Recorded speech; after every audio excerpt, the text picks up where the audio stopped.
Hello mga kabibig! Welcome back sa ating bagong YouTube channel. Ito ang pinakamaingay ng YouTuber sa balat ng YouTube.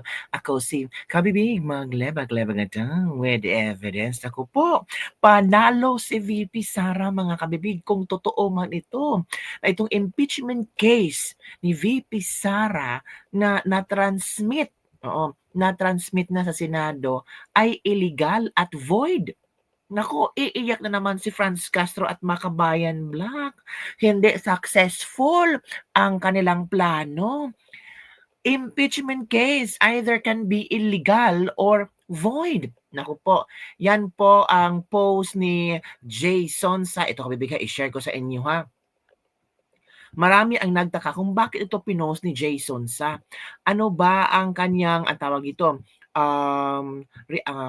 opinion tungkol dito at ang kanyang explanation. Ito, Vice President Duterte's impeachment by House of Representative kahapon is void ab initio.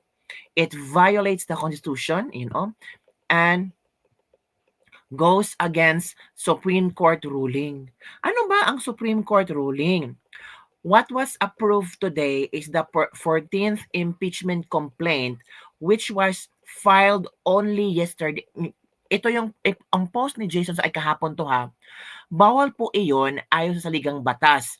May ruling na po ang Supreme Court hinggil sa 10-day rule upon filing.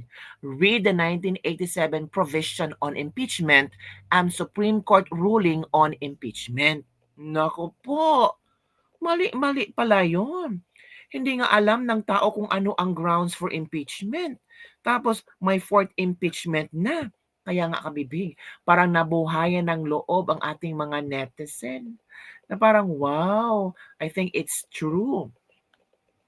Ayon sa Optic Politics, illegal and void the unconstitutional impeachment of Vice President Sara Duterte by Optic Politics Depot, February 6, 2025. Makinig kayo ha. The recent impeachment of Vice President Sara Duterte by the House of Representatives has raised significant legal concerns regarding its validity. Critics argue what the impeachment is void am initio, invalid from the outset, due to the violations of the 1987 Philippine Constitution and pertinent Supreme Court rulings. Ito na. Constitutional provisions on impeachment. The 1987 Constitution delineates the impeachment process in Article 11, Section 2 and 3, Section 3, 5 explicitly states impeachment proceedings shall be initiated against the same official more than once within a period of 1 year.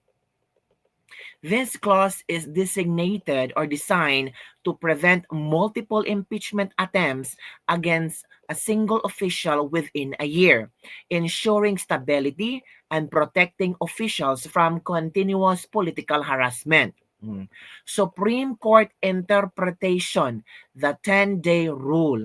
In the landmark case of Francisco Jr. v. House versus House of Representatives GR number 160261, November 10, 2003, the Supreme Court interpreted the constitutional provisions on impeachment proceedings. The court emphasized that an impeachment complaint is deemed initiated upon its filing and referral to the House Committee on Justice. The committee is then mandated to conduct hearings to determine the complainant's sufficiency in form and substance within a 10-day period. Thus, interpretation underscores the importance of adhering to procedural timelines to uphold the constitutional safeguard against multiple impeachment proceedings within a year. Yun pala ang nangyari, kabibig. The analysis of the fourth impeachment complaint. Kasi yung tatlong impeachment na nauna ay nasa archives na siya. So yung fourth impeachment pala ang nakakuha ng maraming pirma. Ito na. Reports indicate that the House of Representatives endorsed a fourth impeachment complaint against VP Sara Duterte, which was filed on the same day as its endorsement. If 3 prior complaints were filed a month ago, the initiation of the 4th complaint within the same year raises constitutional issues. The filing and immediate endorsement of this 4th complaint without observing the mandated 10-day period for the Committee on Justice to assess its sufficiency may constitute a procedural violation. Oh, nako. Failure to observe the mandated 10-day period for evaluating the complainant's sufficiency, coupled with potential procedural lapses in voting, render the impeachment proceedings void ab initio. Such actions not only violate the Constitution but also undermine the rule of law and integrity of the impeachment process. Nako, ano ba naman yan? Mali pala yun. So heto ang isang video na kung saan in-explain ni Professor Malutikia na medyo parang hindi klaro kung ano ang laman ng 4th impeachment. Sino ba ang nag-file ng 4th impeachment? Ano ang laman ng 4th impeachment? Okay lang ba sila na that day nag-file, that day nag-sign, agad endorse? O eto mga kabibiga, panoorin. Kaya verified complaint. Ano po yun? Kasi hanggang ngayon, sa tingin ko ni isa sa inyo, hindi nyo alam. So, babalik tayo sa eleksyon. Sa mga botante, itanong nyo sa inyong mga kinatawan, ano ho ang charges? Bakit yun ni-impeach si BP? Kung hindi ho makasagot, ang sunod na tanong, Sir, Ma'am, ba't ho kayo pumirma? Correct. Kasi yung pagpirmang yun, pagsasatabi ng mandato ng Vice Presidente. Yun ang napakasakit. Kasi ang taong bayan, hinalal siya. Opo. Correct. Sa mga insulmada vloggers ngayon, ayun, naku, ang saya-saya. Ang laki ng ngiti nila dito. Ano na? Impeachment in one day. At ipinasa nila, ngayon lang ako nakakita sa kaysaysayan ng Kongreso na nagkaroon ng impeachment in one day. At ipinasa nila on the last day of session. Tingnan Yun ang makikita mo talaga, politika. Kasi yung dating mga experiences natin sa impeachment, magmula sa ombudsman, sa vice president, sa chief justice, it took a while. Oh, very transparent, accountable yung process, kahit hindi mo nagugustuhan ang impeachment court na nangyayari, bukas sa taong bayan. Correct. Pero mo itong ginawa ng House, nagpass sila ng articles of impeachment na walang nakakakita. Bakit ko nasabi yan? Yung tatlong final, impeach the three articles of impeachment filed by and endorsed by members of Congress, in-archive nila. So ang pinasa nila ngayon is an articles of impeachment na walang nakakaalam kung anong complaint na nandun. Correct. Basta sinabi nila, invoking the Constitution at saka yung rules ng chamber, o dahil naka-attain na ng mahigit na 1/3. Okay na O yun. impeach na si BP at bayaan mo na sa Senado. Yan ba'y responsableng behavior ng legislator? Wala man lang nagtanong, Your Honors, what are we charging her? Diba, Ito na nga mga guys, ang mga buaya, ang mga... So yun na nga mga kabibig. Ito pa may isang video ipapakita ko sa inyo ha. Oh, wait for a while. I-share ito ni Crisette Laureta Chu para ma-analyze din natin na may punto din itong video na ito. Let's watch this video. Time. Babalik sila June. Pero Again. ang Senate kasi mag-election na, campaign period will start February 11. Wala na silang time. Babalik sila June. Mhm. Pero sa June, konti lang. I think they have just 2 weeks to have 14, 15 session days. At saka walang they will not be interested, hindi matapos. Kasi you have to give Sara 10 days to answer the complaint. Maubos yun eh. Yung 15 days yun, baliwala yun eh. Because you have to give Sara time to file his comment. Anong position ng Ang position namin, don't file it now because you cannot act within kasi mag-expire yung Senate eh. So there will be a new Senate. So you have to refile it. start from zero? Oo, magsa-start ng zero. Sabihin ni Sara, expired na yung Senate. So they have to start all over again.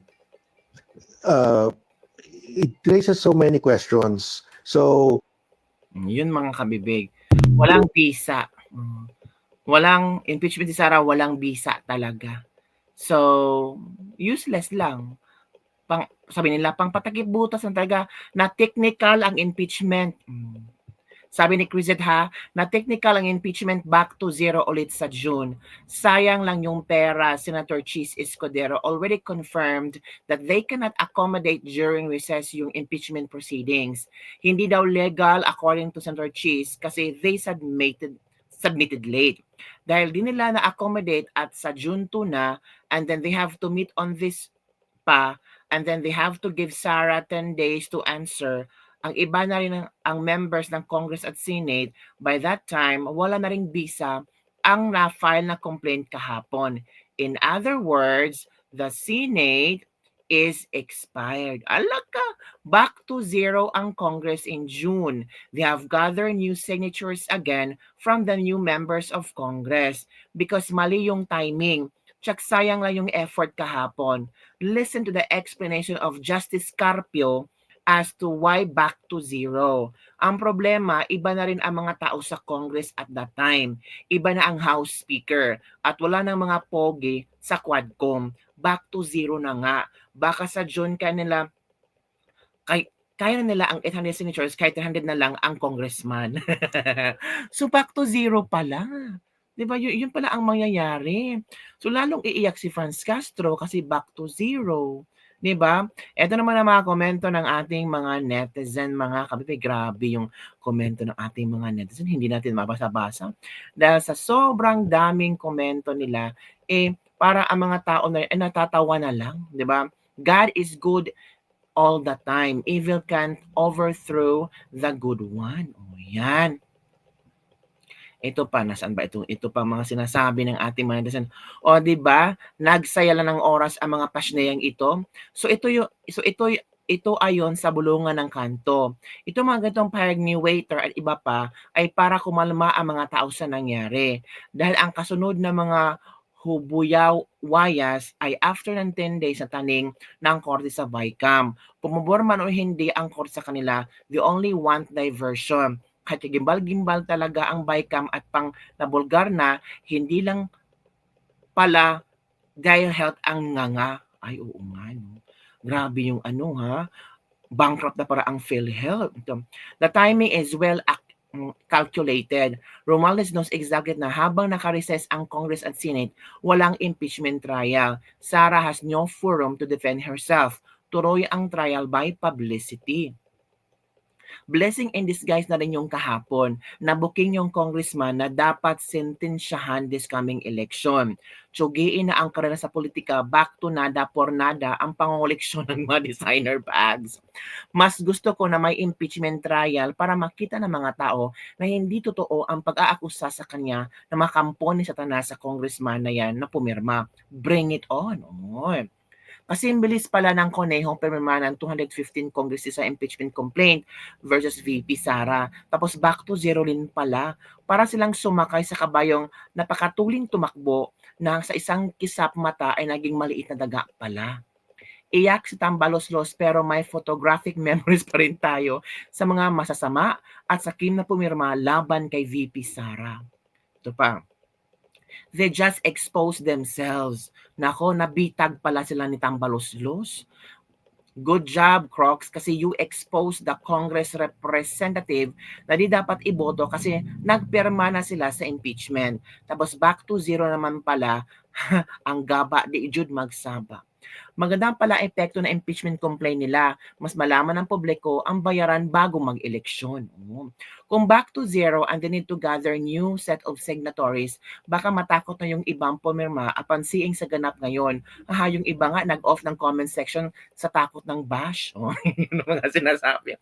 Nga, ang daming nag-off ng kanilang comment section, ikaw nga mabash sa mga tao. Yun lang po mga kabibig. Back to zero pala sa June ang impeachment ni VP Sara. It's illegal or at void.